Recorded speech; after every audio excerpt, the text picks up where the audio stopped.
अगर बाबर आजम इमाद वसीम के सामने आ गया, इमाद वसीम वहां क्या छक्के खाएगा बाबर आजम से, या बाबर आजम इमाद वसीम को अपनी विकेट लेने देगा? पाकिस्तानियों क्रिकेट के दीवानों, तुम्हें कुछ ना चाहिए होता है, कोई फड्डा, कोई लड़ाई, कोई खटपट मिल जाए। अब तुम्हें पता है कौन सी खटपट तुम इंटरेस्टेड हो रहे हो? ऐसी वायरल कर रही है खबरें, सब कुछ मजे, चुलबुलापन, चुटकुले सब चलता है। अब क्या चल रहा है? इमाद वसीम और बाबर आजम की खटपट। अबे भाई, प्रैक्टिस मैच में खेलते हुए हो जाता है, वो बॉलर है, कहा है उसके हाथ में बॉल है, वो बल्लेबाज है, उसके हाथ में बल्लेबाज है, और अब प्रैक्टिस भी है, वो बहुत हाई इंटेंसिटी के साथ होती है। खिलाड़ियों की हमने खुद ने देखा है, बाजों का बैटर की और बॉलर की ऐसी लगी हुई होती है जिसकी खुद नहीं।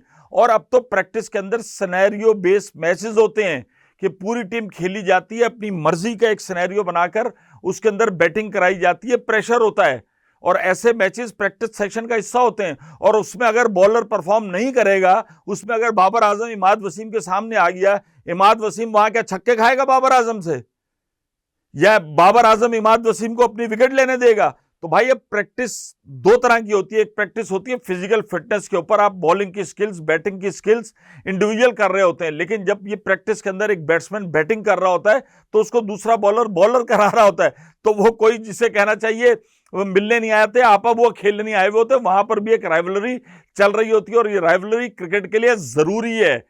मुझे अच्छी तरह याद है, माजी के अंदर भी ऐसे होते थे, लोग मजाक में कहते थे कि आओ उल्टे नेट में प्रैक्टिस, मतलब जिधर से नेट खुला होता है ना, बॉल कराते हैं, वो बोलते थे खिलाड़ी उधर से कराओ तफरी में।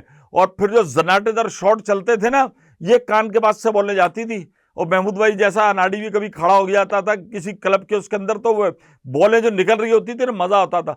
तो धाक बिठाने के लिए भाई प्रैक्टिस सेशन भी उतना ही जरूरी है, और प्रैक्टिस भी अब जम के की जाती है। पूरी दुनिया को देखें, बहुत सारी चीजें, जदीद टेक्नोलॉजी आ गई है, सब कुछ तब्दील हो गया है। तो वो कर तो हंसी मजाक रहे हैं, लेकिन सीरियस हैं, कोई लड़ाई झगड़ा नहीं हुआ है। ये कान से अब निकाल दो कि तुम समझ रहे हो अभी तक बाबर आजम और इमाद वसीम की जो है ना, वो 36 का आंकड़ा चल रहा है, कोई आंकड़ा नहीं चल रहा।